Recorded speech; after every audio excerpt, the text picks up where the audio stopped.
Bereshit, bara, Elohim.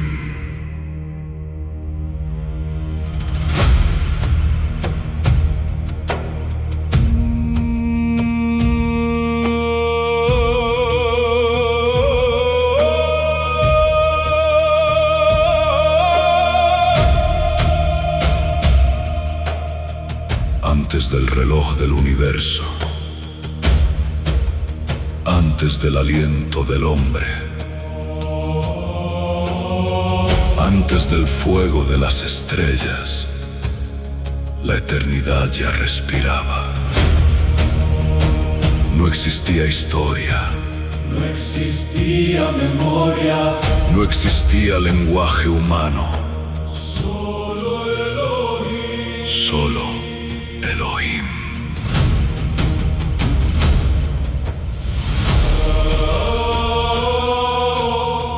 Y el vacío tembló,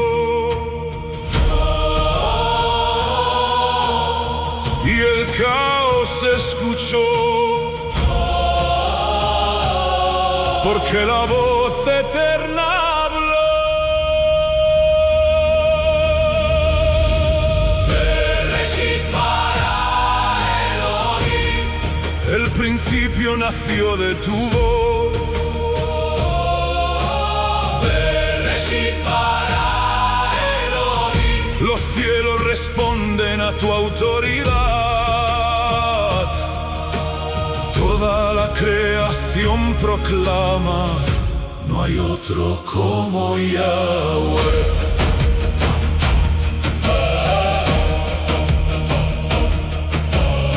Las aguas no resistieron, la oscuridad no prevaleció. El abismo conoció sus límites cuando el Altísimo decretó: los astros no son dioses, el mar no tiene trono, las naciones son polvo ante ti, Elohim. Tú defines la realidad, Tú ordenas el caos, tú ordenas el caos. tú sostienes el cosmos con tu palabra. Bereshit bara Elohim. El universo nació de tu voz, Bereshit bara Elohim. toda potestad se inclina ante ti. Los cielos anuncian tu gloria Y la tierra tiembla ante Yahweh.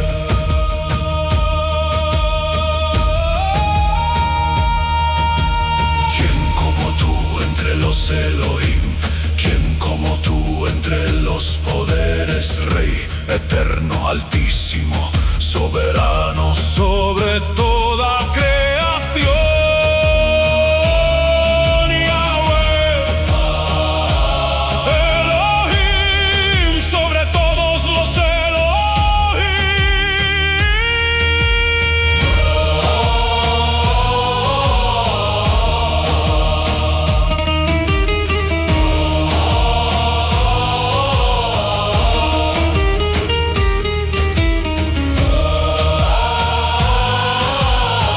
Bereshit, bara, Elohim. Y habló la eternidad, y nació el cosmos.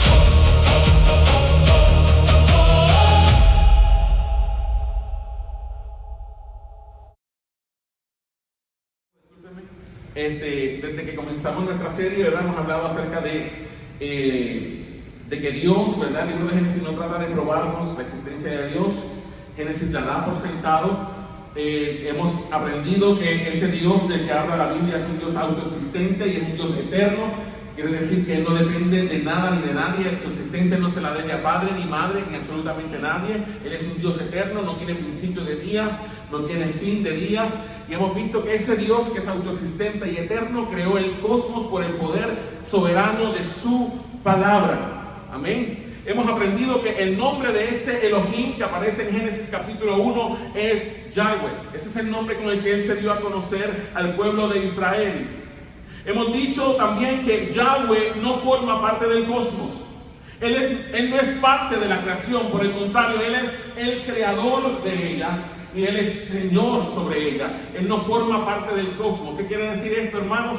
Que nosotros no creemos en el panteísmo. La gente que es panteísta, como los hinduistas y todo este tipo de religión oriental, ellos creen que la naturaleza es Dios. Nosotros no creemos que la naturaleza es Dios. Nosotros creemos que el Dios nuestro está por encima de la naturaleza y está fuera de ella, ¿ok? Está por encima de ella y fuera de ella. Eso se conoce en teología como la trascendencia de Dios. Él está por encima de todas las cosas. Ahora, el Dios nuestro, aunque es trascendente y está por encima de todo, también es un Dios inmanente. ¿Qué quiere decir que es inmanente? Que se hace cercano a nosotros. Él baja, Él siempre ha buscado comunicarse con nosotros.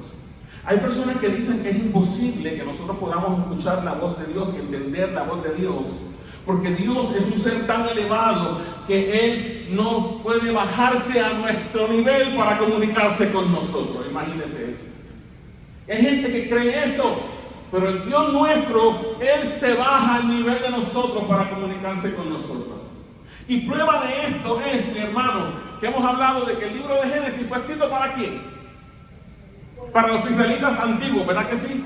Que salieron de Egipto hace cuánto, como 4.000, 5.000 años atrás, ¿verdad que sí? Dios no les quitó su cultura. Dios lo que hizo fue que bajó todo su conocimiento y toda su palabra y utilizó la cultura de ellos. Todo lo que los rodeaba, Dios les permitió. Dios se comunicó con ellos a través de todo eso que les rodeaba. Es lo que hemos estado hablando en las últimas semanas, ¿ok? Hemos aprendido también, mis hermanos, que Moisés escribió el libro de Génesis para una nación que necesitaba, ¿qué cosa? Conocer quién era su Elohim o Dios. ¿Ok? Díganlo conmigo. Moisés escribió el libro de Génesis para una nación que necesitaba conocer quién era su Elohim, Dios. Número 2, que necesitaba saber quiénes eran ellos como su pueblo. Y número 3, que necesitaba saber cuál era su lugar y su propósito, ¿dónde? En el mundo, ¿ok? El libro de Génesis le da a los israelitas de aquella época el conocimiento que ellos necesitaban saber para saber quién era su Dios, quiénes eran ellos y cuál era su propósito en el mundo. Hermanos, la semana pasada decíamos que el libro de Génesis es tanto una declaración teológica como una declaración identitaria. ¿Qué significa que es una declaración teológica? Es teológica porque Génesis nos dice quién es Yahweh. ¿Está aquí conmigo? Y es una declaración identitaria porque le dice a los israelitas quiénes eran ellos.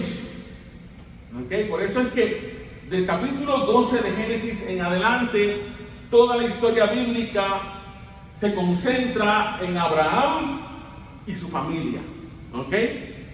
Entonces, Génesis tiene dos propósitos. Una declaración teológica, decirnos quién es Yahweh, o decirles a los israelitas antiguos quién era Yahweh. Y una declaración identitaria, decirles quiénes eran ellos, cuál era su propósito y qué clase de relación debían tener con Yahweh. Vean esa última parte conmigo, donde dice una declaración identitaria. ¿Quiénes eran ellos? Ese es el propósito de la declaración identitaria. Ahora, ¿qué cae dentro de ese renglón? Génesis fue escrito para decirle a ellos, léalo conmigo, cuál era su propósito. Y número 2, ¿qué clase de relación debían de tener ellos con quién? Con Yahweh. ¿Y qué clase de relación tenía Yahweh con ellos? Y vamos a hablar de eso precisamente en este momento. Ahora, hermano, lea eso que está allí en la pantalla conmigo. Todos juntos, a la 1, a la 2 y a la 3, ¿qué dicen? Al leer Génesis, debemos preguntarnos dos cositas. La primera cosa que nos vamos a preguntar cuando leemos Génesis es: ¿Qué estaba enseñando Moisés acerca de quién? De Dios. Y ya en el capítulo 1, Moisés nos dice algo importante. ¿Quién es Dios? Según Génesis 1. ¿Cómo? El creador. Ya sabemos una cosa de Yahweh, ¿verdad? Él es el creador. El eterno. Y número 2, ¿qué es lo segundo que nos preguntamos cuando leemos Génesis? ¿Qué estaba enseñando Moisés acerca de quién? Del ser humano, del hombre. Entonces, Génesis nos dice quién es Dios y quiénes somos nosotros. Está aquí conmigo. No sé si ven eso bien, pero yo voy a tratar de explicárselo. Dijimos que Génesis habla del tipo de relación que Dios tenía con quién. Con su pueblo, ¿verdad que sí? Dice, ¿cuál era el tipo de relación que ambos, Yahweh y el hombre, tenían dentro del orden creado? Hay una relación. Y es una relación, número 1, que dice la primera parte de esta diapositiva. ¿Cuál es la relación que Dios tiene con el hombre? Yahweh como rey y soberano supremo. Díganlo conmigo, a la primera vez. Yahweh como rey y soberano supremo, o un rey sucerano, esa es la palabra que se usa. Ahora, ¿qué quiere decir que Yahweh es el rey y soberano supremo? Que como creador y sustentador del cosmos, Yahweh es el rey supremo. Número 2, él tiene toda autoridad sobre la creación. Y número 3, ¿qué dice? Sin embargo, aunque Dios tiene, escúcheme bien, aunque Yahweh tiene autoridad sobre toda la creación, ¿qué dice el inciso? Sin embargo, Yahweh delegó la administración de la tierra ¿a quién? A un rey vasallo, quien debía gobernar sobre la tierra conforme a la voluntad del soberano Yahweh. ¿Está viendo? Entonces la relación que Dios tenía con el ser humano en el principio era la relación de un rey supremo, y nosotros fuimos creados para ser ¿qué? Un rey vasallo. Entonces desde el principio nosotros fuimos creados para reinar. ¿Usted me está entendiendo? Para que usted entienda esto, usted tiene que entender la cultura hitita, porque de aquí es que viene esto. Un rey vasallo es un emperador que gobierna sobre muchos reinos. Y un rey vasallo, un rey supremo, perdónenme. El vasallo es el rey que gobierna bajo la autoridad del rey principal, del emperador, ¿me está entendiendo? Tiene que verlo como los hititas. Por eso les hablé de cultura hitita. Yahweh es el rey supremo, él es el emperador que gobierna sobre todo el cosmos. Pero Yahweh le delega a Adán y a Eva el gobierno de ¿qué? De este planeta que está aquí, donde usted vive. ¿Usted me está entendiendo? La Biblia habla y dice que hay principados, ¿verdad que sí? Que hay potestades, ¿verdad que sí? Que hay gobernadores de las tinieblas de este siglo, o que hay gobernantes en términos generales. Entonces Dios es el emperador supremo del universo. Y Dios delega en los Bené y Elohim, ya hemos hablado de esos seres antes, gobierno. Pero lo mismo hace con el ser humano, con el hombre. ¿Usted me está entendiendo? Cuando Dios crea a Adán, si usted lee el libro de Lucas, en Lucas nos habla de la genealogía de Jesucristo. ¿Ok? Digo, Mateo la tiene también, pero Lucas tiene una genealogía bien especial.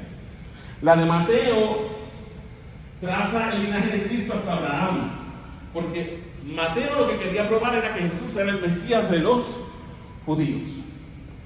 Pero Lucas, el evangelio de Lucas, era para los griegos, no era para los judíos. Y Lucas quiere demostrar que Jesús no solamente es hijo de Abraham, sino que él es el segundo Adán. Por eso la genealogía de Jesús en el libro de Lucas termina en Adán. Pero si usted lee bien el libro de Lucas, cuando dice ¿quién es el padre de Adán? Dice que el padre de Adán era ¿quién? ¿Quién es el padre de Adán? Dios. ¿Y usted sabe qué palabra usa Lucas en su libro? Y Adán era hijo de Dios. Eso no le acuerda a Bené y Elohim. Capten. Adán era un Bené Elohim. Usted me está entendiendo.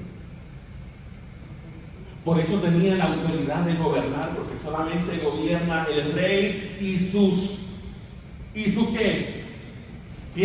Hermano, piensen en las monarquías que hay por ahí hoy. ¿Quién gobierna? ¿Quién gobierna? Donde hay reyes, ¿quién gobierna? ¿Quién? El rey. ¿Y a quién el rey le delega la autoridad de las otras cosas? A sus hijos. Por eso son príncipes. Usted me está entendiendo. Usted puede ver la clase de dignidad con la que Dios enviste a Adán cuando lo crea. Por eso el Salmo 8 dice: lo hiciste un poco menor que los ángeles, pero lo coronaste de gloria y de honra. Estaba hablando de Adán. Entonces Adán era el rey vasallo. Yahweh es el rey soberano supremo, el rey soberano, y Adán era el rey vasallo. Ahora, ¿qué dice en la parte de abajo? Después que habla de rey vasallo, ¿qué dice? ¿Qué era un rey vasallo? Era el representante del rey supremo. ¿Y qué más? Al hombre se le delegó la administración de la tierra, pero debía gobernar conforme a la voluntad de ¿quién? De Yahweh. ¿Lo están viendo? ¿Cuántos han visto las crónicas de Narnia? Ahora que yo entiendo eso, entiendo las crónicas de Narnia. Porque Aslan era el rey supremo, ¿se acuerdan? Por 100 años, ¿quién gobernó Narnia? La bruja blanca, y mantuvo al país o el planeta, yo no sé qué es Narnia, pero la mantuvo en qué? En un eterno infierno. Pero ¿qué habían dicho las antiguas profecías? Que cuando un hijo de Adán y una hija de Eva se sentaran en el trono, el orden se iba a restablecer en Narnia. ¿Se acuerdan de eso? Y ve las crónicas de Narnia. Aslan era el rey supremo y los 4 hermanos eran los reyes vasallos que gobernaban bajo la autoridad de Aslan, que era el rey supremo. ¿Me están entendiendo? Para los que no saben, Narnia la escribió C.S. Lewis.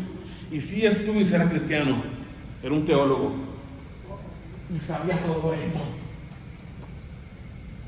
¿Me entienden? ¿Quién está aquí? Yahweh, el rey supremo. Y dice: Yahweh delegó autoridad para administrar a la tierra. ¿A quién? A Adán. ¿Está aquí conmigo?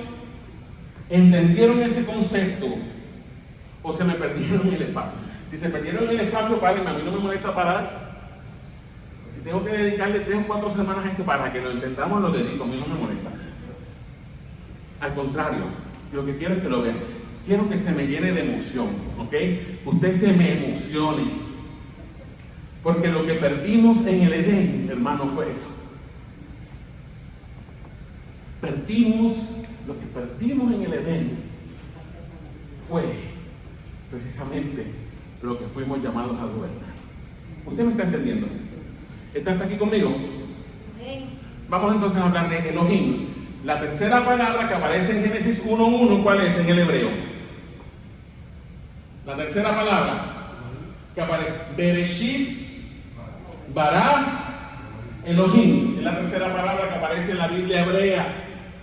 Bereshit significa en el principio, Bara significa creó y Elohim significa Dios. En español es la quinta palabra, pero en el hebreo es la tercera palabra. Ahora, léalo conmigo, ¿qué dice allí?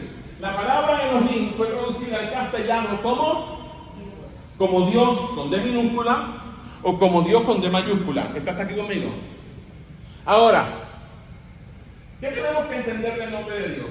Que Dios no es un nombre propio. La palabra Dios no es un nombre propio.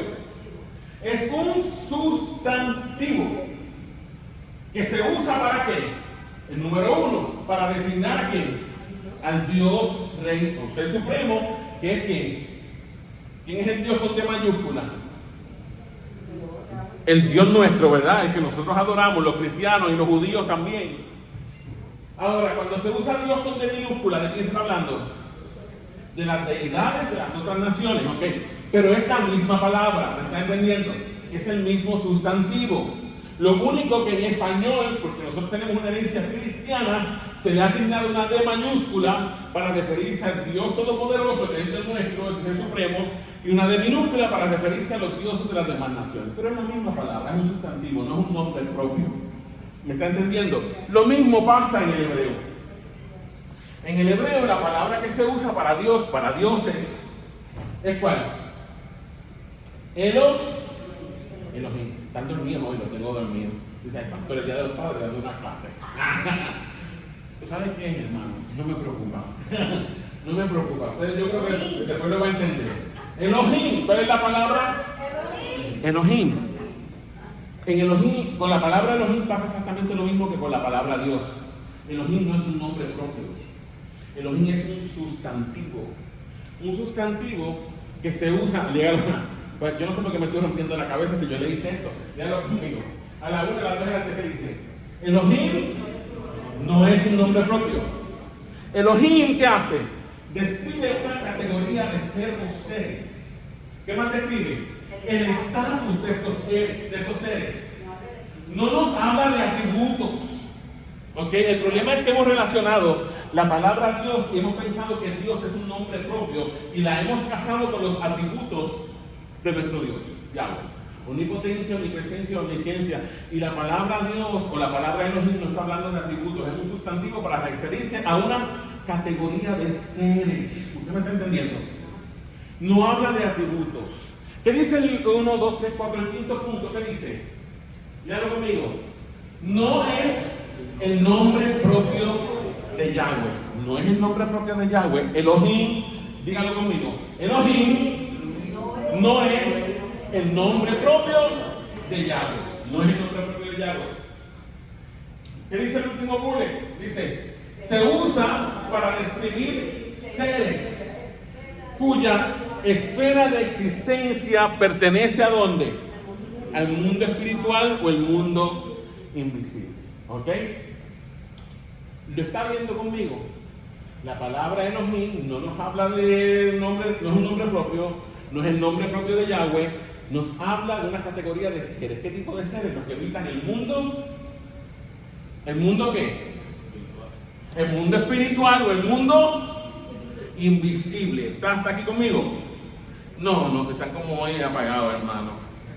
El pastor, tienen hambre. Yo creo que el olor del arroz con gandules y eso los tiene aquí como con sueño, mareadito. ¿Ok? Hace 3 semanas aprendimos algo. Yo no sé si lo ven ahí. Hermanos, perdónenme, a mí me encantan estas diapositivas, pero no son muy prácticas. Vos tenés que volver a lo mismo de antes. Porque no se ve, o sea, es súper chiquito. Pero lo que sí quiero que entiendas algo. ¿Qué hemos aprendido hace 3 semanas acá?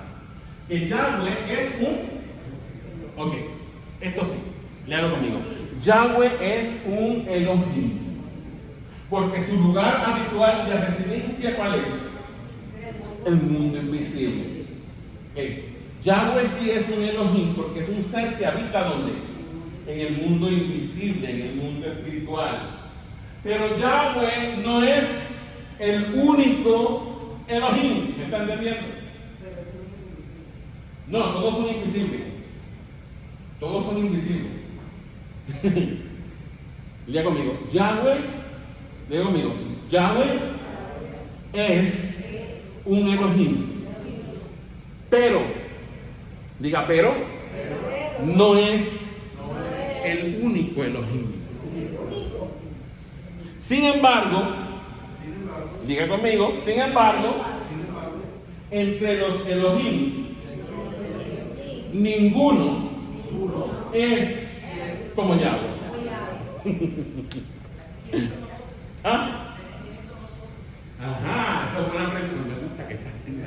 Hermano, está activa. ¿Quiénes son nosotros? Yahweh no es el único Elohim, pero entre los Elohim ninguno es como Él. ¿Sabe por qué ninguno es como Él?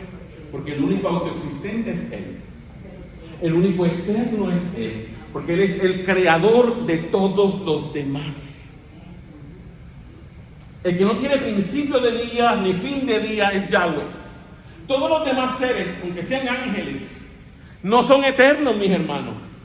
Pastor, pero ¿cómo que no son eternos si tienen vida eterna? Una cosa es tener vida eterna e inmortalidad y otra cosa es ser eterno. ¿Ok? Son inmortales porque no pueden morir, pero no son eternos porque tuvieron principio. ¿Lo está captando?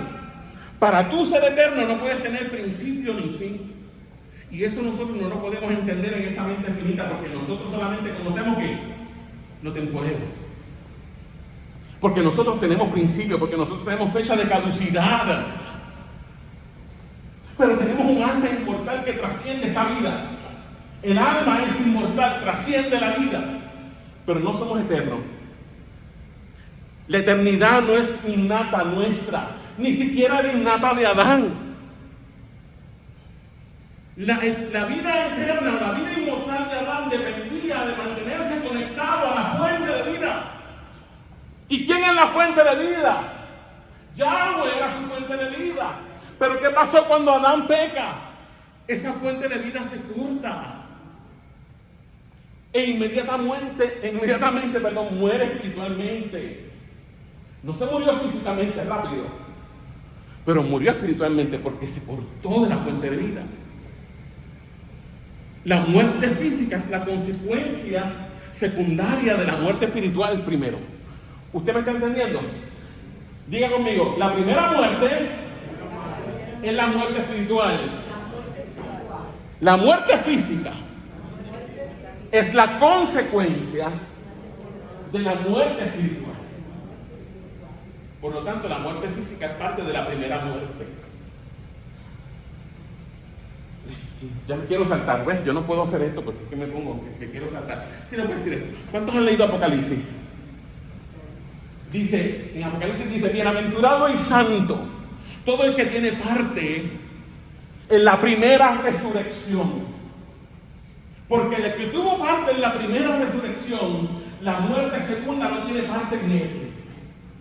¿Usted sabe cuál es la primera resurrección? La regeneración, el nuevo nacimiento.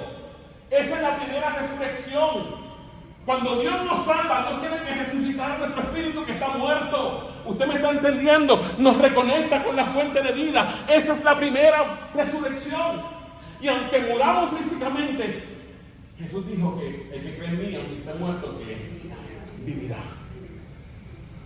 Entonces la primera resurrección es la espiritual. La segunda resurrección es la física, cuando Cristo venga. O mejor dicho, discúlpeme, la resurrección de los muertos cuando Cristo venga es la consecuencia de la primera resurrección. O sea, es parte de la primera resurrección. ¿Me está entendiendo? Ya, yo creo que lo perdí. Pero es que me salté de Génesis hasta Apocalipsis. Pero vamos, ustedes perdonen, es que yo me emociono. Seguimos acá. Vamos a ver, ella hizo una pregunta muy interesante. ¿Quiénes son los otros Elohim? Los otros Elohim. ¿Quiénes son esos otros seres que pertenecen a ese mundo invisible? ¿Ok? Hace 3 semanas yo les dije a ustedes que las 10 plagas de Egipto no fueron solamente el juicio de Dios sobre Faraón y los egipcios, sino que también fueron el juicio de Dios sobre dígalo conmigo, ¿sobre lo qué? Los dioses de Egipto. ¿Cómo así, pastor? No me creyeron, tal vez alguno no me creyó, pues mire, le traje la evidencia bíblica hoy. Éxodo 12:12. ¿Ok? Aquí está Jehová dándole instrucciones a Moisés y al pueblo de cómo debían preparar el cordero para la Pascua. ¿Ok? ¿Qué pasó la noche de la Pascua? Ya era la última plaga, ¿se acuerdan? Dios le dijo a los israelitas, el ángel de la muerte va a pasar esta noche por encima de Egipto y va a matar al primogénito de los hombres y al primogénito de las bestias. Va a pasar por todas las casas. Va a pasar por todas las casas, significa que va a pasar por aquí también, por Gosén, donde vivían los israelitas. Pero, si ustedes hacen lo que yo les digo, ninguno solo de sus hijos va a perecer. ¿Qué tuvieron que hacer? Sacrificar un cordero perfecto y marcar las puertas de las casas con la sangre del cordero. Y cuando el ángel de la muerte pasaba y veía la sangre de la puerta, pasaba de largo. porque ya alguien había muerto. El cordero había muerto como sustituto del primogénito, ¿me están entendiendo? Y ese es el contexto de Éxodo 12:12. Ahora léalo conmigo. Dice allí, esto está en Éxodo 12:12. Perdónenme que cambié Jehová por Yahweh, porque traté de buscar el nombre que está en el hebreo. Dice, pues yo, Yahweh, ¿qué dice él? Pasaré aquella noche por la tierra de Egipto. ¿Y qué dice? Y heriré ¿a quién? A todo primogénito de la tierra de Egipto. ¿Qué dice? Así de los hombres como de las bestias. Pero mire esto, aquí está la parte interesante, dice, y ejecutaré mis juicios en todos los dioses. ¿Y cuál es la palabra que aparece en hebreo? Elohei. Y usted sabe que la palabra Elohei es un derivado de Elohim. Y ejecutaré mis juicios en todos los Elohei de Egipto. Y termina afirmándolo. Yo, Jehová, o en hebreo, Ani, Yahweh. Hermano, le voy a hacer otra pregunta. Aquí está. Esto está en Números 33:4. Esta diapositiva me quedó bonita, pero no es práctica. ¿Qué dice Números 33:4? Dice, mientras enterraban los egipcios a los que Yahweh había herido de muerte de entre ellos, a todo primogénito, también, ¿qué dice? Había hecho Yahweh juicio contra sus Elohim. Y usted sabe lo que significa Elohim, contra sus dioses. Mientras se enterraban los egipcios a los que Yahweh había herido de muerte de entre ellos, a todo primogénito, también había hecho Yahweh juicio contra todos sus dioses o Elohim. Le voy a hacer una pregunta. Hermano, pregunta de reflexión, ahí está. Estoy tratando de hacerlo sin leerlo el papel. Léalo conmigo, lea la primera pregunta, dice, todo el mundo. Si los dioses de Egipto eran simples muñecos de oro, plata o madera, ¿tendría sentido que Yahweh hubiese ejecutado juicio sobre ellos? Sí. Si hubieran sido muñecos, simplemente muñecos, ¿hubiera tenido algún sentido que Yahweh los hiciera juicio sobre un muñeco que no tiene vida? No tiene ningún sentido. No tiene. Porque el Salmo 115 que dice que los ídolos, escúchame bien, hay una diferencia entre la palabra ídolo y la palabra Elohim. Son dos palabras diferentes. El ídolo es el muñeco. Y el Salmo 115 dice que los ídolos de las naciones tienen ojos, pero no ven. Tienen oídos, tienen boca, tienen manos, tienen pies, pero hay que cargarlos, ¿verdad que sí? Y dice, semejantes a ellos son los que confían en ellos. Pero la palabra que Moisés usa en Éxodo 12:12 y en Número 33:4 no es ídolos, es Elohim o Elohei, que se deriva de Elohim. ¿Usted me está entendiendo? ¿Qué dice la segunda pregunta? Los juicios, léalo conmigo, ¿se ejecutan sobre entes reales o sobre entes inanimados? Reales. Entonces, hermanos queridos, los dioses de Egipto, quiero que entiendan algo, eran entes reales. ¿Me están mirando? ¿Cómo qué? Como en la movie, ¿sí? Hermanos, eran entes reales.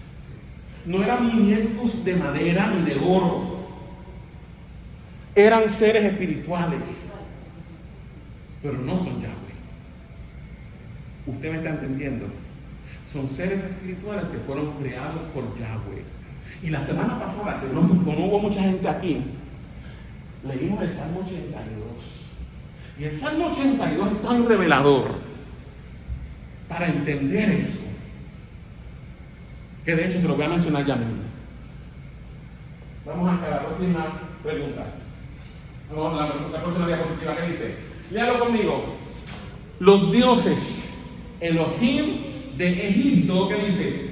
Eran entes espirituales reales, quienes tenían un lugar de ¿qué? De honor, dignidad y autoridad sobre Egipto.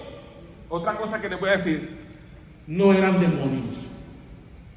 Sáquese de la mente que eran demonios, no eran demonios. Eran seres de alto rango en el mundo espiritual, hermano.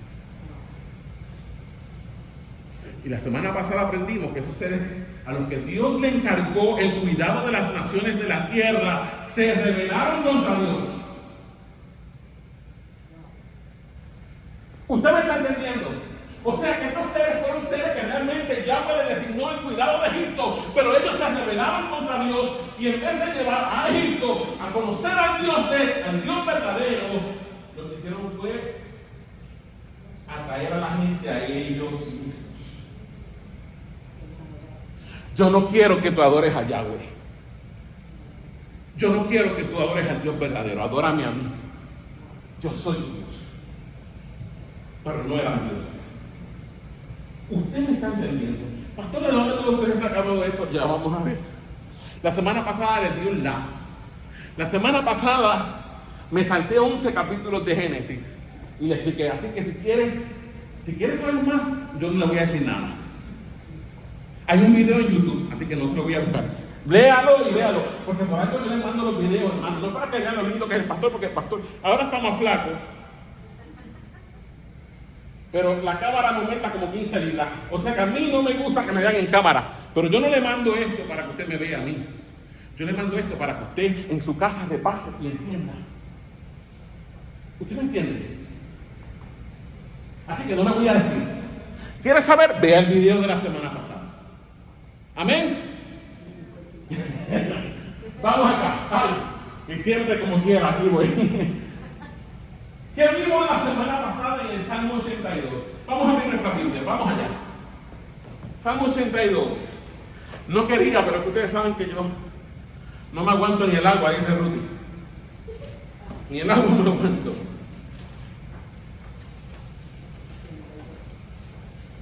Salmo 82.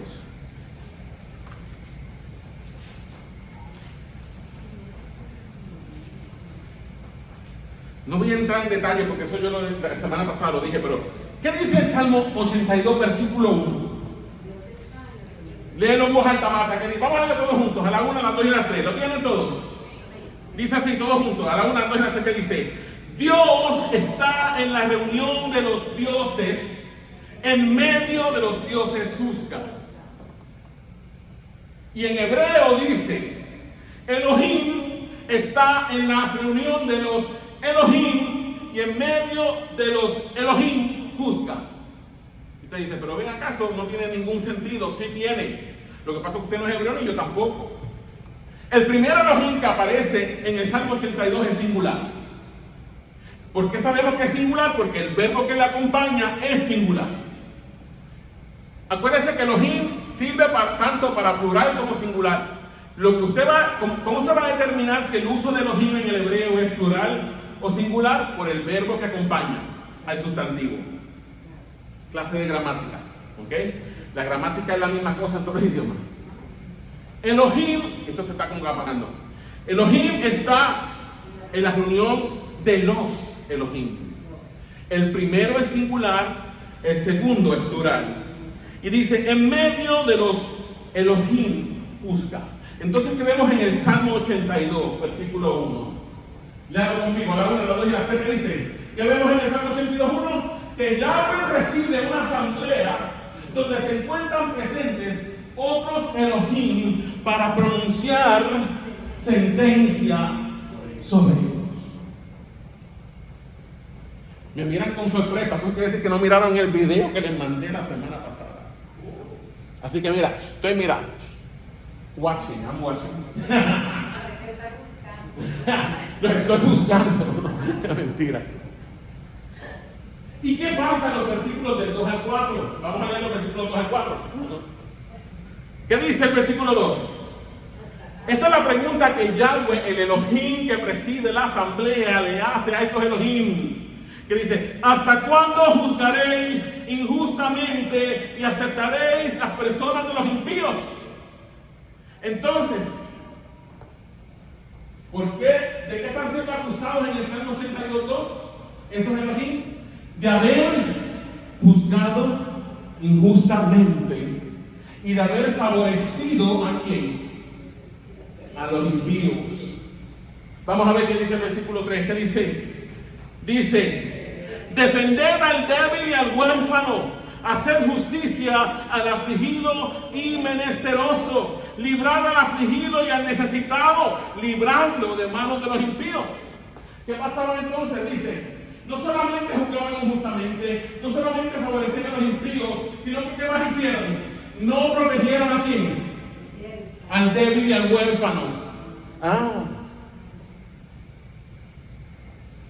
Quiero decirle algo, pero no lo voy a decir, me voy a montar la tentación. Vea el video. Vea el video. Porque aquí yo les dije cómo llegaron ellos cómo ellos llegaron a estar a cargo de las naciones de la tierra.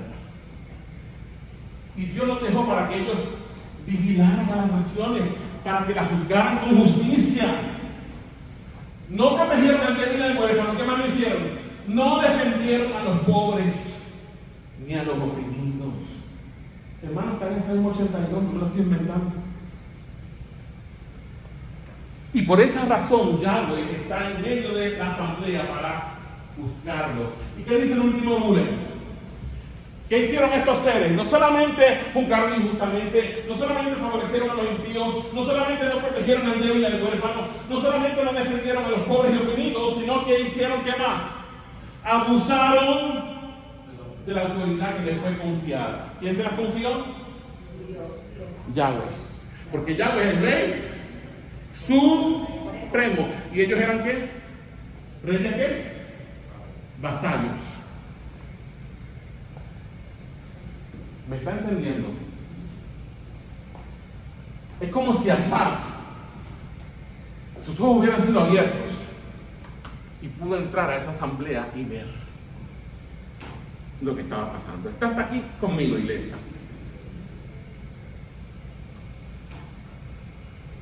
Voy a pasar la diapositiva. Me voy a decir que yo ya no sé ni lo que llevo en el papel porque estoy guiándome por esto.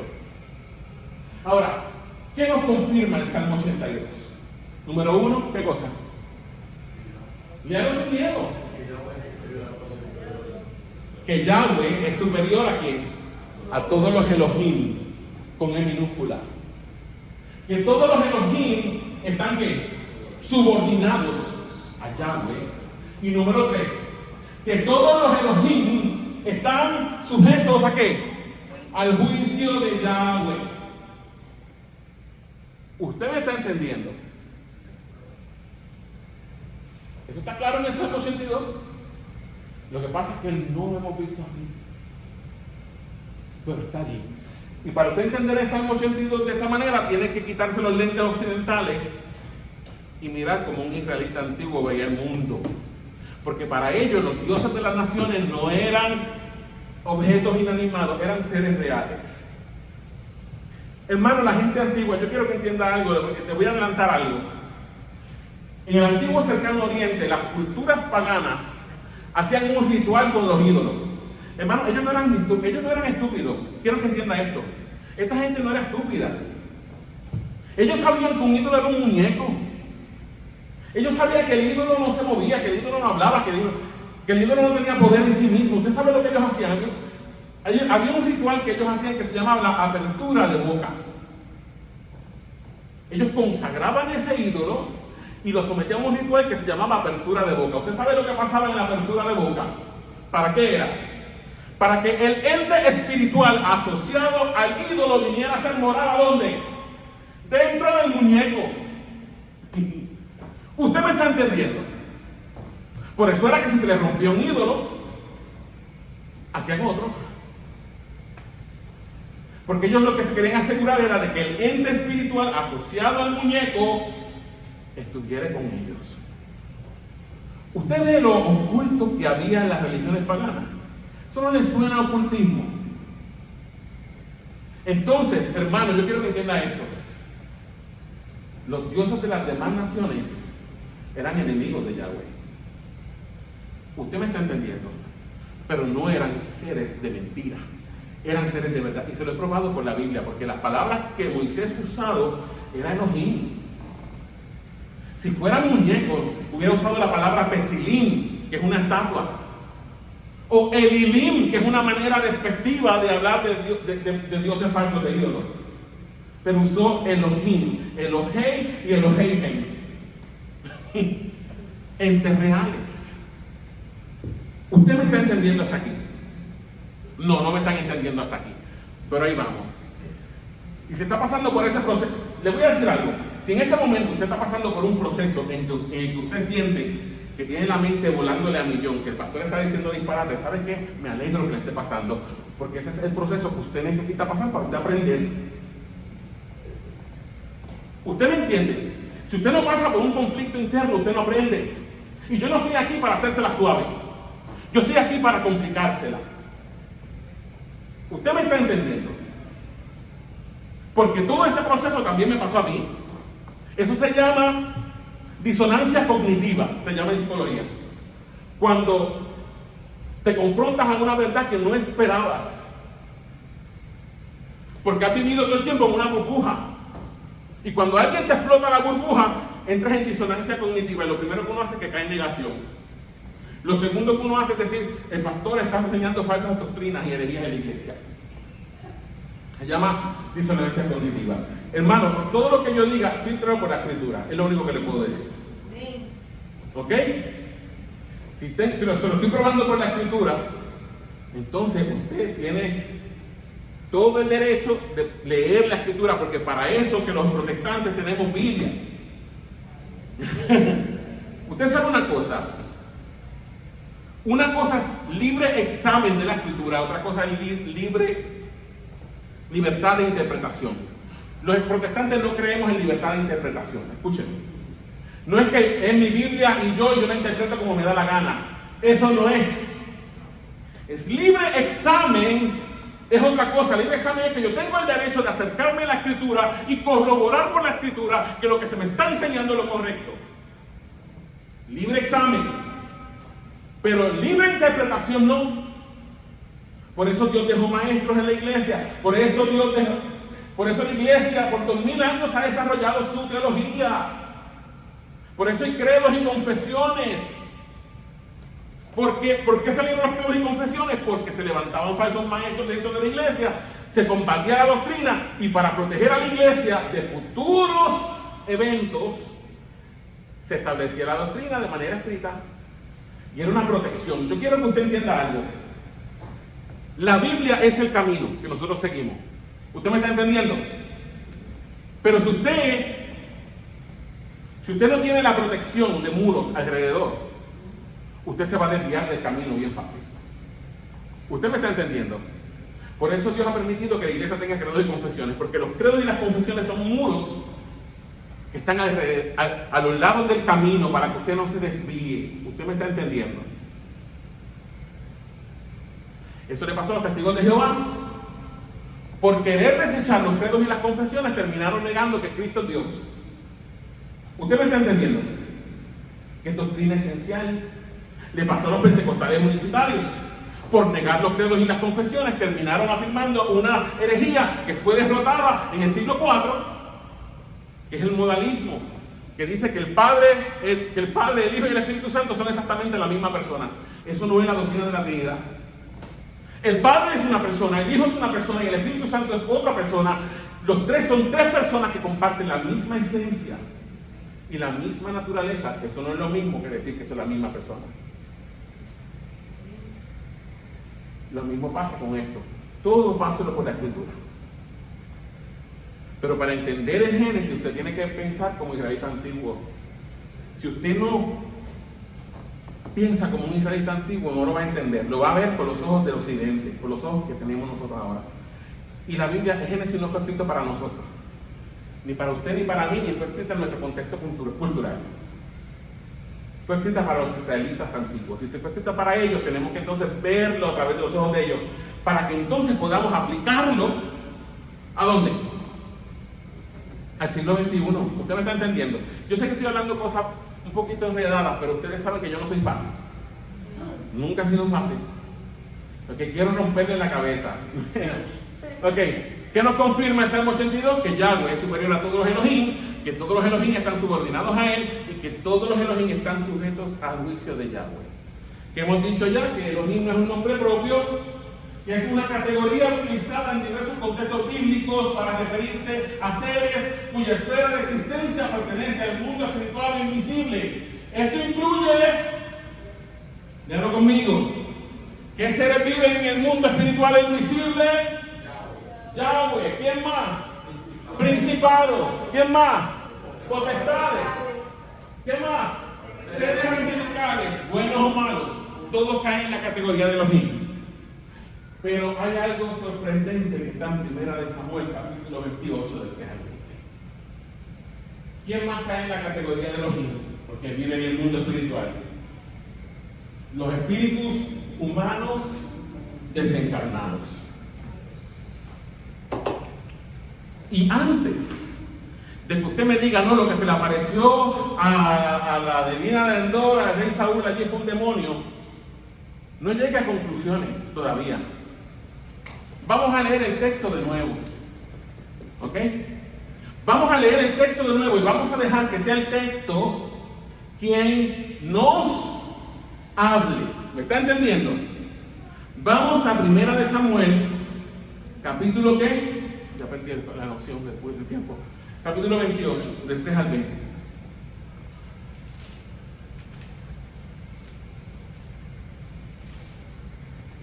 Así que mientras leemos el pasaje vamos a ir haciéndole preguntas al texto. ¿Ok? ¿Usted quiere saber? ¿Usted quiere leer la Biblia correctamente? Hágale preguntas al texto. Pregúntale al texto, que el texto le va a responder. ¿Usted me está entendiendo? 1 Samuel 28, 3. Dice, lo primero que aparece en su Biblia es una perícopa. ¿Qué es la perícopa? Ya se lo he dicho como 1000 veces, no se acuerdan. ¿Qué es una perícopa? Abra su Biblia allí, abra su Biblia física, la de papel. ¿Con qué empieza la sección del versículo 3? Con un título, esa es la perícopa. ¿Qué título tiene en su Biblia si es la Reina Valera del 60? Saúl y la divina de Endor. ¿Ok? Ya eso a mí te da una clave de qué trata esa sección del pasaje.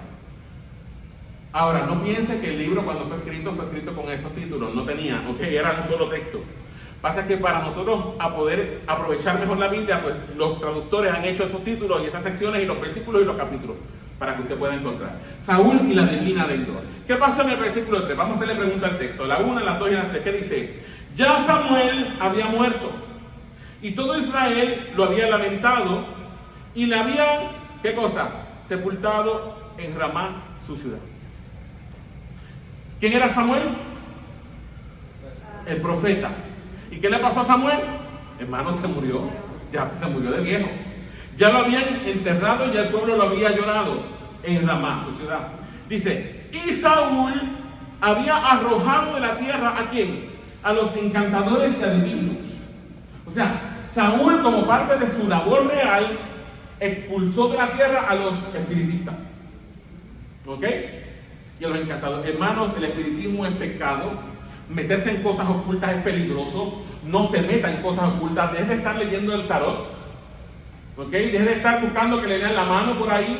Deje de estar buscando que le lean la bola de cristal. Deje de estar leyendo el horóscopo. Porque la Biblia condena y prohíbe todo esto. ¿Usted me está entendiendo? Y aquí dice que Saúl había arrojado de la tierra ¿a quién? A los encantadores y adivinos. ¿Cuántos leen el horóscopo? No, ahora nadie me levanta la mano, ¿verdad? De vez en cuando. A veces yo los leo de relajo, para decir, pero le pongo palabras al principio. Para cambiar, pero no, hermano, no. Eso no es una buena práctica.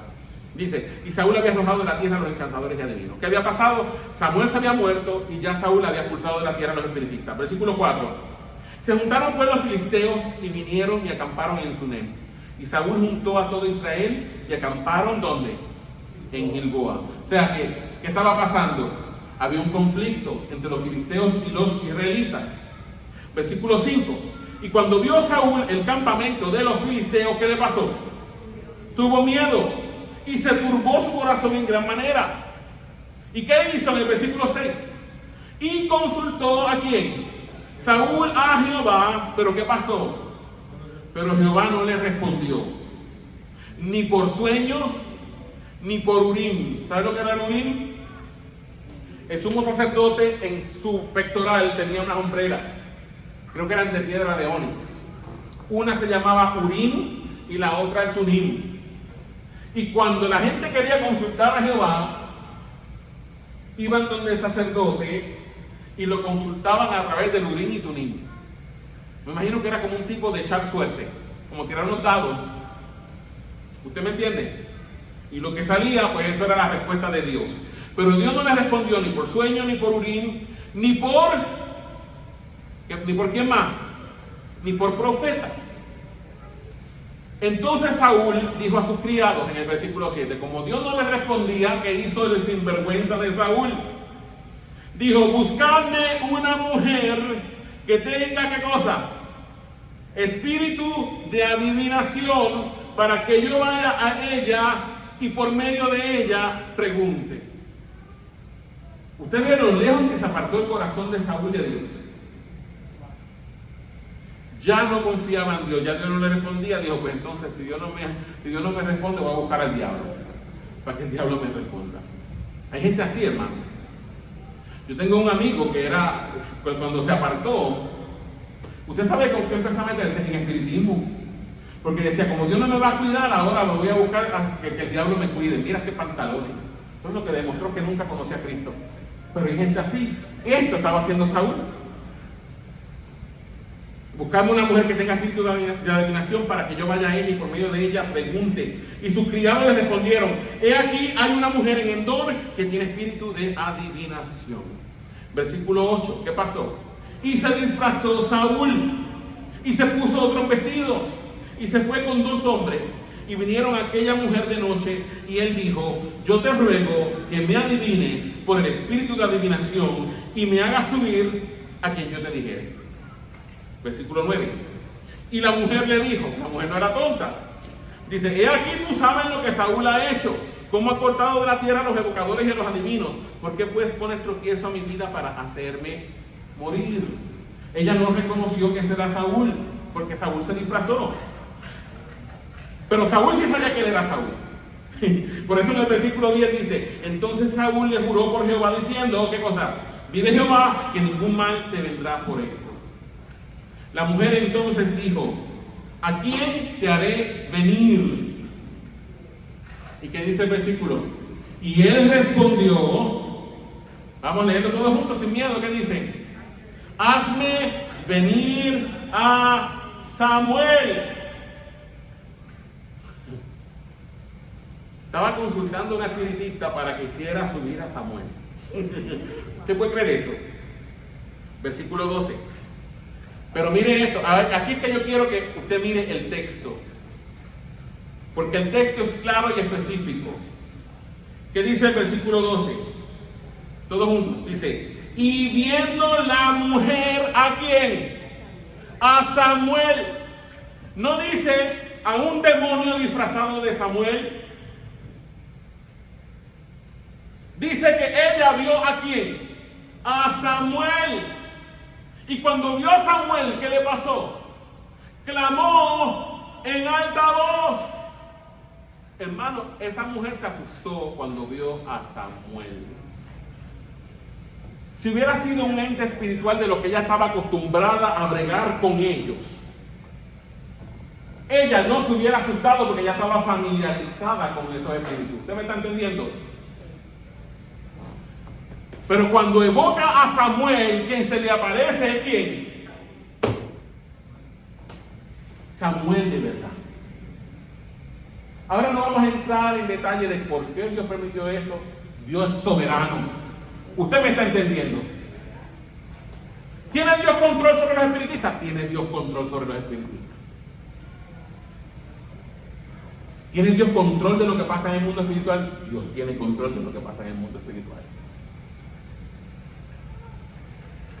Y aunque Samuel estaba brincándose una verja que Dios había puesto que no podía brincar, Dios permitió que ese Samuel saliera de donde estaba y hablara con él. ¿Y por qué sabemos que es Samuel, hermano? Porque el texto dice que es Samuel. Vamos. ¿Cómo que el texto dice que es Samuel? Verso 12 que dice: y viendo la mujer a Samuel, clamó en alta voz, y habló aquella mujer a Saúl diciendo: ¿por qué me has engañado? Pues tú eres Saúl. Ahora supo quién era él. Y el rey le dijo: no temas, ¿qué has visto?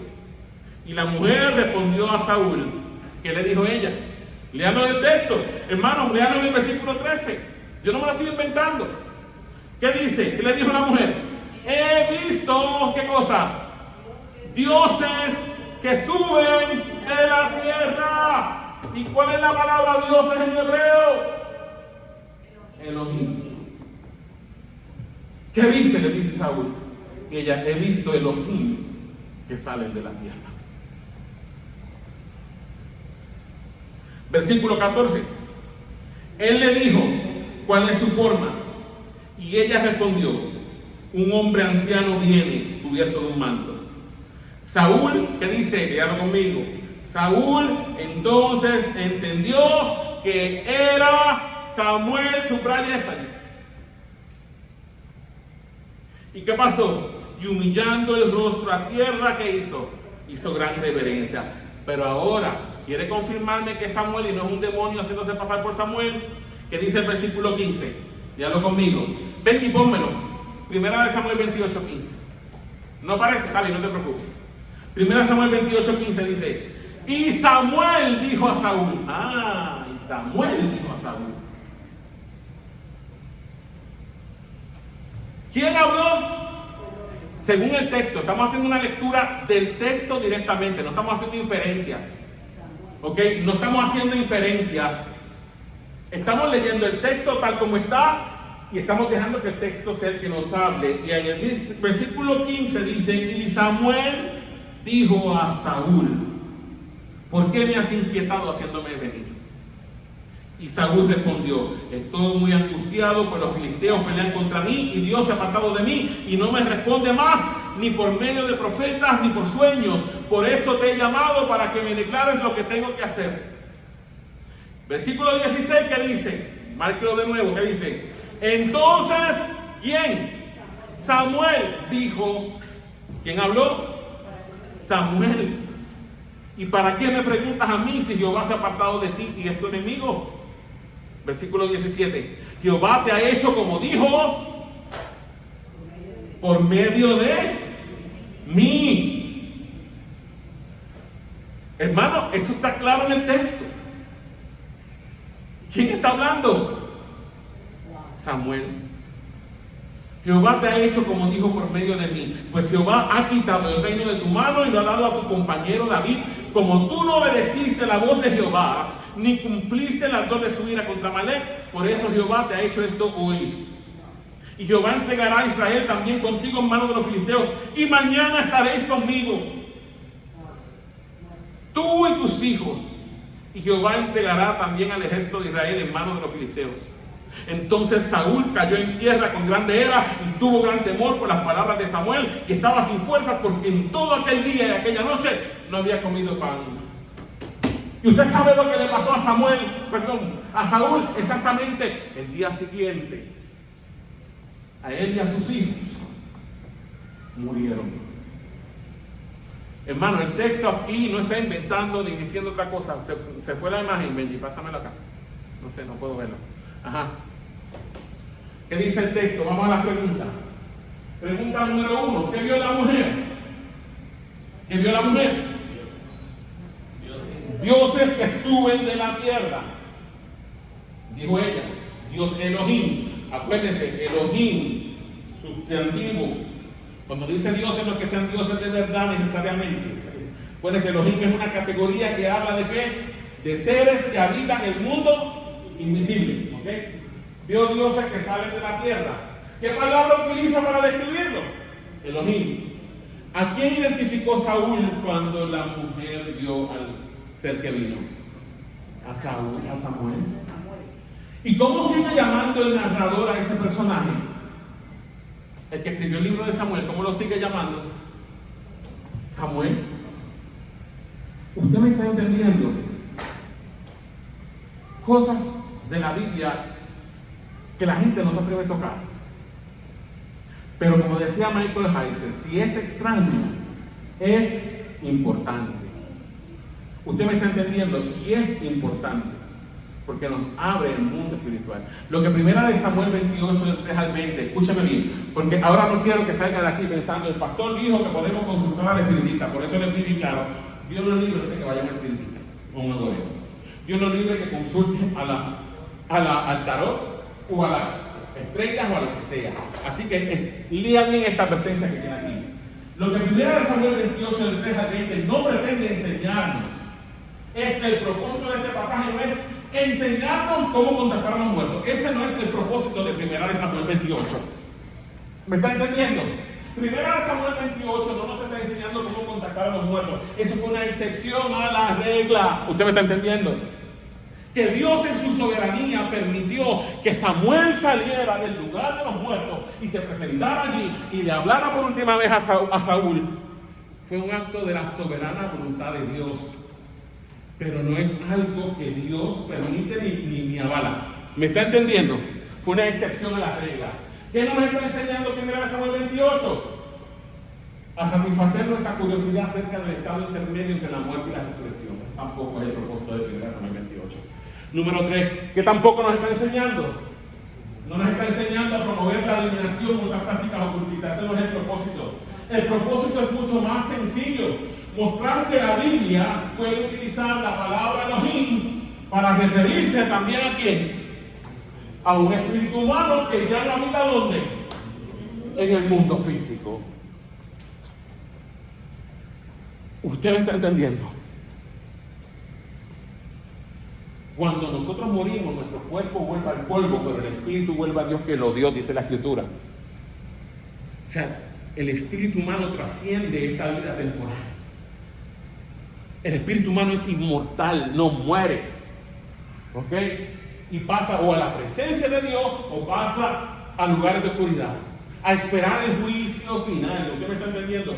Porque tampoco el estado intermedio. El estado intermedio es lo que ocurre entre la muerte y la resurrección. Ese no es el final. El estado intermedio es eso mismo, un estado intermedio. ¿Dónde estoy en lo que resucito y paso el juicio final?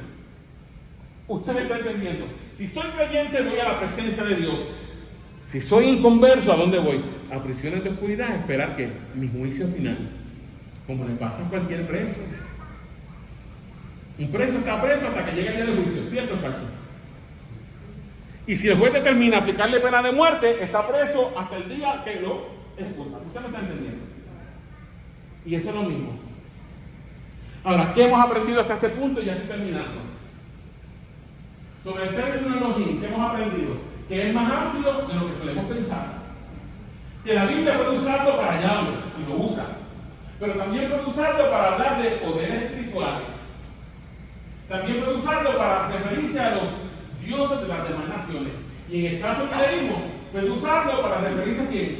Al espíritu de Samuel. Es un término amplio, pero le tengo que romper eso de la mente porque tenemos el concepto de que Elohim es un nombre propio de Dios. No lo es. Se refiere a muchos seres espirituales que viven en el mundo invisible. Pero necesitamos dejar algo claro. Escúchame bien. Aunque el término Elohim puede ser muy amplio, ninguna de estas observaciones disminuye la gloria de Yahweh. ¿Usted me está entendiendo? Yahweh es el Elohim sobre todos los Elohim. Es un Elohim porque vive en el mundo invisible.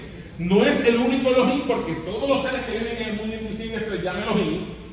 Pero entre los Elohim ninguno es como Él, porque Él es el Dios verdadero, Él es el creador, el único autoexistente, el único eterno, sin principio de días y sin fin de días, que no le debe su existencia a nada ni a nadie.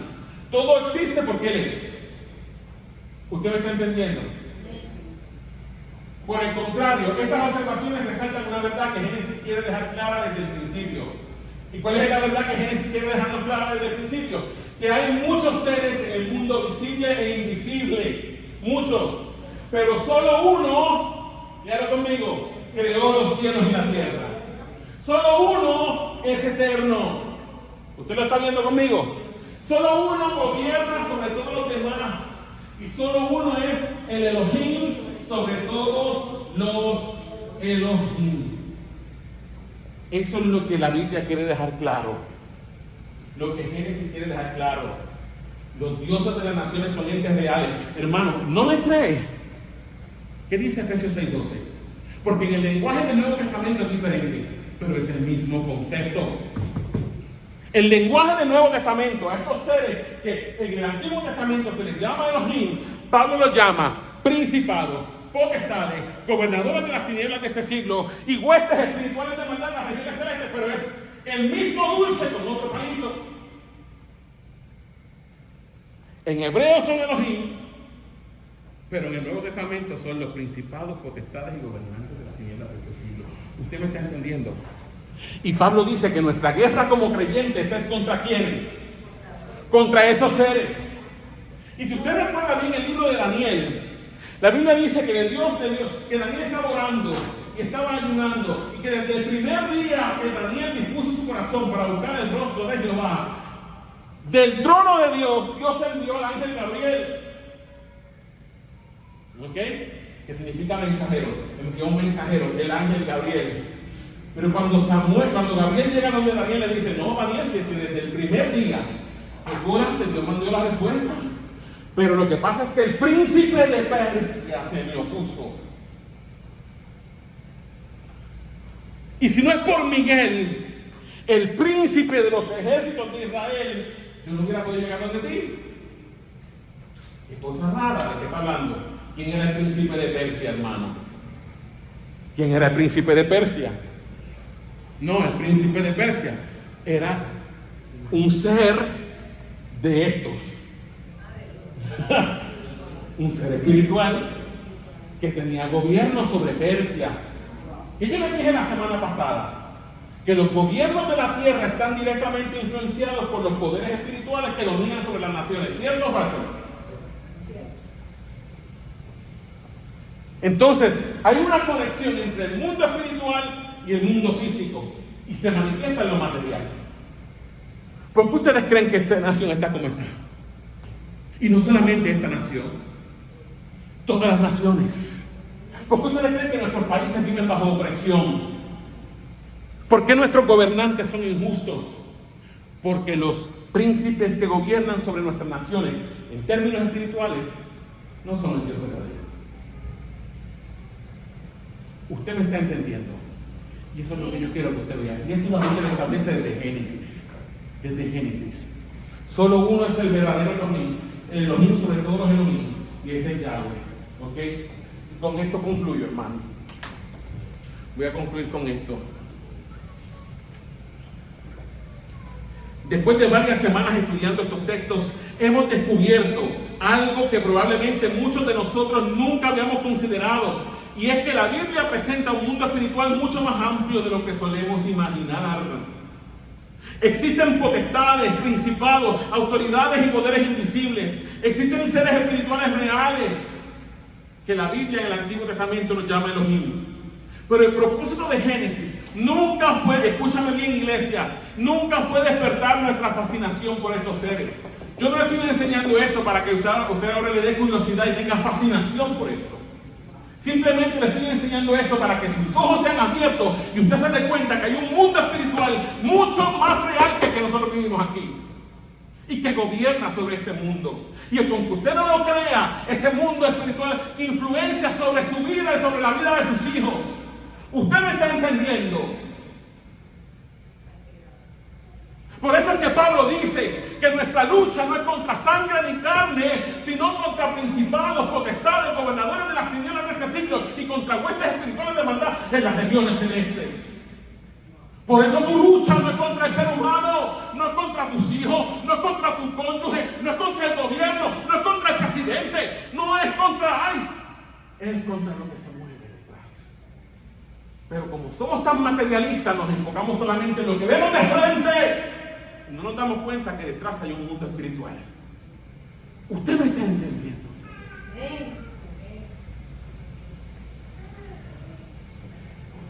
Discúlpeme, hermano, que me exalte. Tengo un monitor cardíaco. Yo creo que cuando me examiné, me chequeé en el martes, me van a encontrar. El pastor le dio una taquicardia. Pero, hermano, yo no puedo, escúcheme bien, yo no puedo enseñar la verdad sin pasión. Perdóneme. Si no tengo pasión por lo que estoy diciéndole, ¿cómo usted lo va a entender? ¿Cómo lo va a recibir? Yo no puedo hablar de esto con aburrimiento, porque es que esto no es aburrido. Esto es vida, esto es verdad. Cristo es real. El propósito de Génesis es mostrarnos que por encima de todo poder visible e invisible existe un Elohim que no tiene rival, un Elohim sobre todos los Elohim, que su nombre es Yahweh. Yahweh no es uno más entre muchos dioses. Yahweh no compite con otros dioses. Yahweh no comparte su trono con nadie. Yahweh no recibe autoridad de nadie. Yahweh no fue creado por nadie. Yahweh no depende de nadie. Él es el creador de todo lo que existe, tanto en el cielo como en la tierra, tanto en el mundo visible como en el invisible. Por eso la pregunta que debemos hacernos en esta mañana no es ¿cuántos Elohim existen? Esa no es la pregunta que tenemos que hacernos en esta mañana. Ya hemos visto que hay muchos, de muchas clases. Pero la verdadera pregunta que debemos hacernos en esta mañana es ¿quién gobierna nuestras vidas? ¿Cuál Elohim es el que gobierna mi vida? ¿Usted me está entendiendo? Porque el problema fundamental del ser humano siempre ha sido el mismo, hermanos. Rendir su lealtad a algo o a alguien que no es el Dios verdadero. Hay algunos que sirven al dinero, otros sirven al poder, otros sirven a sus propios deseos. Otros son esclavos del temor, viven atemorizados. No se atreven a salir de aquí a la esquina porque el temor los paraliza. No se atreven, hay gente que no se atreve a meterse en negocios porque el temor los paraliza. Hay gente que no se atreve a trabajar en la iglesia porque el temor los paraliza. Hay gente que no se atreve a usar los dones que Dios le ha dado porque el temor los paraliza y siempre tienen miedo. Dicen, y si meto las patas, pues mételas, caramba. Mételas. Pero mete mano, no dejes que el miedo te paralice. Usted me está entendiendo. Otros son esclavos del temor, otros son esclavos de la aprobación de los hombres. Siempre están pensando, ay, ¿qué van a pensar de mí? Que piensen lo que les dé la gana. Ellos no son tu Señor. Lo que importa es lo que Dios piensa de ti. Eso sí es lo que importa. Amén. Pero Génesis nos recuerda, hermano, que solamente Yahweh merece nuestra obediencia, nuestra confianza y nuestra adoración. Y aquí encontramos una gran esperanza, hermano. Encontramos una gran esperanza, porque el Elohim, el Dios que creó los cielos, el Dios que creó la tierra, no es un Dios ni es un tirano que vive por allá distante. Él es el Dios que se acercó a nosotros en la persona de su Hijo Jesucristo. El mismo Señor, escucha esto, iglesia, por favor. El mismo Señor que creó los cielos y la tierra. Dice la Biblia que tomó forma humana en Juan 1:14. Juan 1 habla de la gloria del Verbo. Juan 1:3 dice, Juan 1:1 dice, en el principio era el Verbo, y el Verbo era con Dios, y el Verbo era Dios. Este era en el principio con Dios. Todas las cosas por Él fueron hechas, y sin Él nada de lo que ha sido hecho fue hecho. En Él estaba la vida, y la vida era la luz de los hombres. La luz en las tinieblas resplandece, y las tinieblas no prevalecieron contra ella. Y luego dice en el versículo 14, y aquel Verbo fue hecho carne, y habitó entre nosotros. Y vimos su gloria, gloria como del unigénito del Padre, lleno de gracia y de verdad. El creador, ese que hizo las galaxias, el universo, los cometas, las estrellas, los planetas, se metió en un cuerpo humano. Vivió entre nosotros, se dejó tocar por nosotros. La palabra que Juan usa en Juan 1:14 en el griego es tabernaculizó. Literalmente Cristo puso su tabernáculo, su tienda de campaña en medio nuestro, hermano. se dejó tocar por nosotros. Él no es un Dios lejano, Él es el Dios que se acerca. Los dioses de las naciones fueron juzgados porque abusaron del débil, abusaron de los pobres, abusaron de la gente en necesidad. Pero el Dios verdadero, el Elohim, Yahweh de los ejércitos, que en la persona de su Hijo vino a la tierra, caminó entre nosotros, conoce lo que son los caminos polvorientos, sabe lo que es usar una letrina, hermano. ¿Cómo, pastor, que Jesús sabe usar una letrina? Claro que sí, porque Jesús habla de letrinas en el Evangelio. Dice que lo que comemos entra por nuestra boca y sale la letrina. Entonces, ¿qué más humano que eso? ¿Qué más prueba de su humanidad verdadera? El autor del libro de Hebreos dice que tenemos un sumo sacerdote que puede compadecerse de nuestras debilidades, porque al igual que nosotros fue tentado en todo según nuestra semejanza, pero sin pecado. Jovencito que estás aquí en esta tarde, tal vez piensas que Dios no puede relacionarse contigo, que Jesús no sabe lo que tú estás pasando. Sí, Jesús sí sabe. Jesús tuvo 12 años también. Jesús tuvo 13 años también. Jesús tuvo 14 años también. Jesús tuvo 15 años también. Jesús tuvo 20 años. Hermano, Jesús puede identificarse con nosotros en todo. Jesús aprendió a caminar como un bebé, aprendió a comer. La mamá tuvo que limpiarle los pañales, porque Él se hizo como nosotros en todo. Se hizo pipí, pupú, todo lo que usted quiera. Era humano, pero ese humano era Dios Todopoderoso en el cuerpo de un bebé. Qué cosa más inocente. Qué clase de fragilidad, hermano. Usted sabe eso. El Dios omnipotente que creó los cielos y la tierra con su palabra se metió en el cuerpo de un recién nacido, totalmente vulnerable, por amor a ti. Vivió la vida perfecta que tú no podías vivir, para morir la muerte que tú merecías morir. Porque tú fuiste el que violaste la ley de Dios, y yo también. Usted me está entendiendo. Ese es nuestro Dios, ese es nuestro Elohim, el Dios que se acercó a nosotros en la persona de Cristo, el mismo Señor que creó los cielos y la tierra, que tomó forma humana, vivió entre nosotros, murió por nuestros pecados y resucitó victorioso sobre todo principado, poder y potestad. Por eso el creyente no vive dominado por el miedo al mundo espiritual, no vivimos aterrorizados por los demonios ni por las tinieblas. No vivimos obsesionados con demonios, ni con maldiciones generacionales, ni con poderes invisibles. Vivimos confiados en Cristo Jesús, bendito sea su nombre. Porque aquel que habita sobre todos los Elohim es nuestro Padre.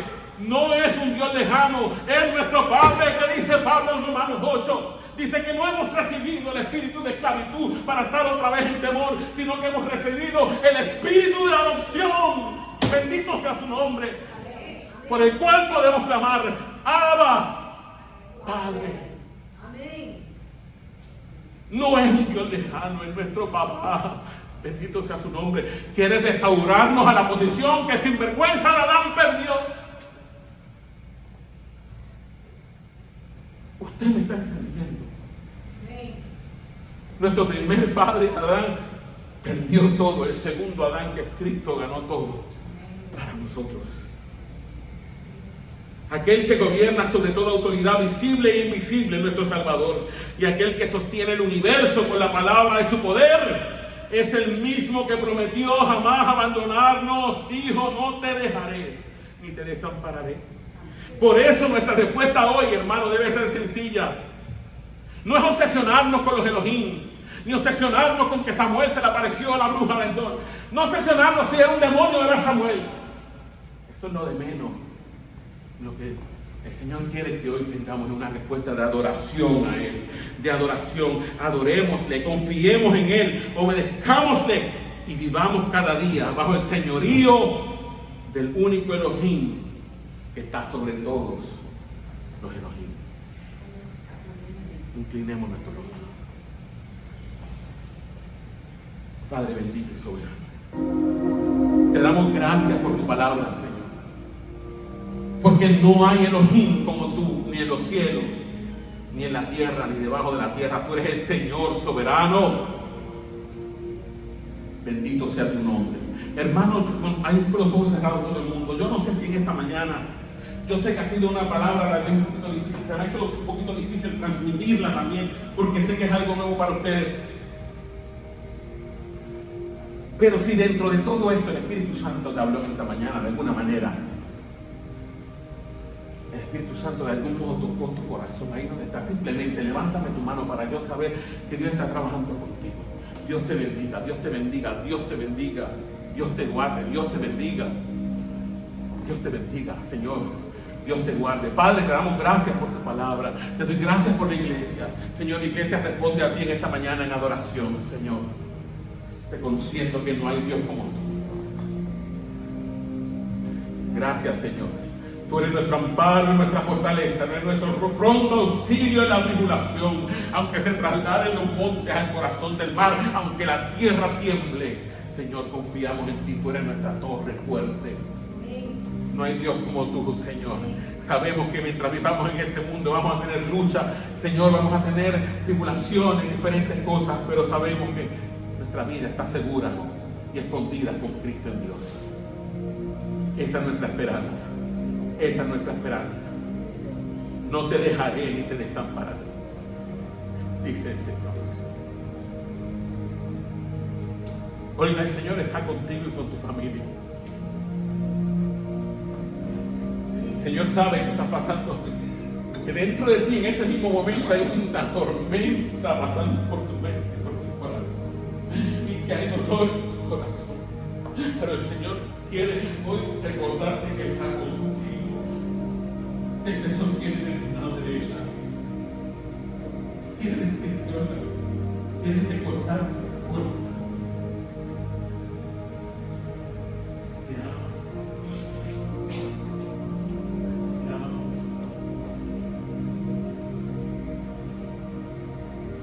Él te ama siempre de ti.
Si las damas tienen algo.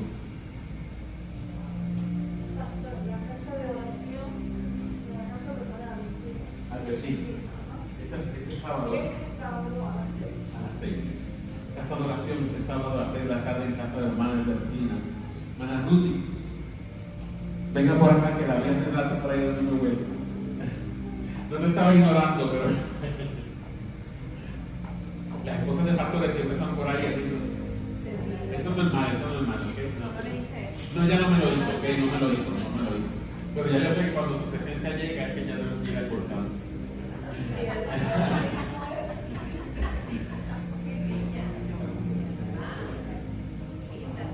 Bueno, queremos que todos los papás pasen al frente. Vamos a orar por ellos. Tenemos su almuerzo preparado.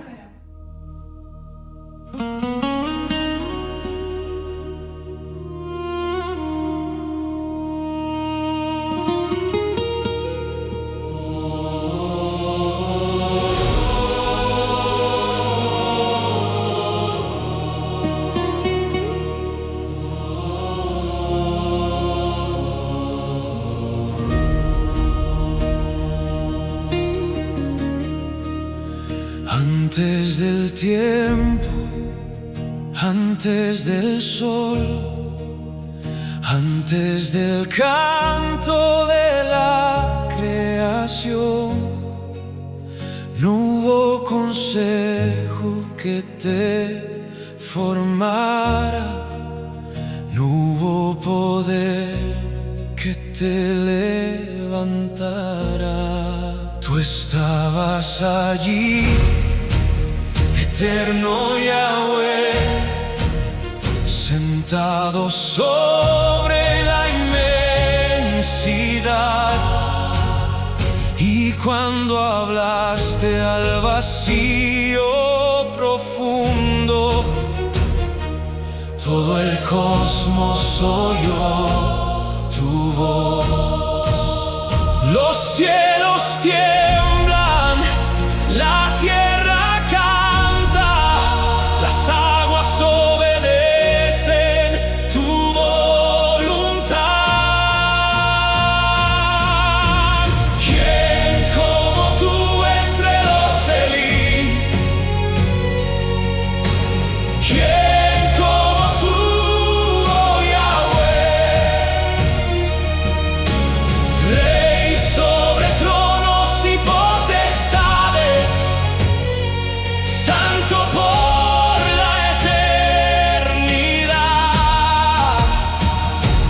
Elohim sobre todos los Elohim, creador del cielo y del mar.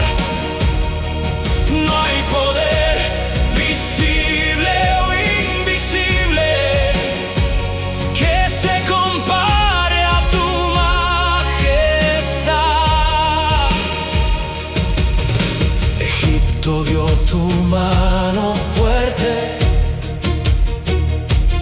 Faraón cayó delante de ti. Los mares se abrieron en reverencia y el pueblo entero te vio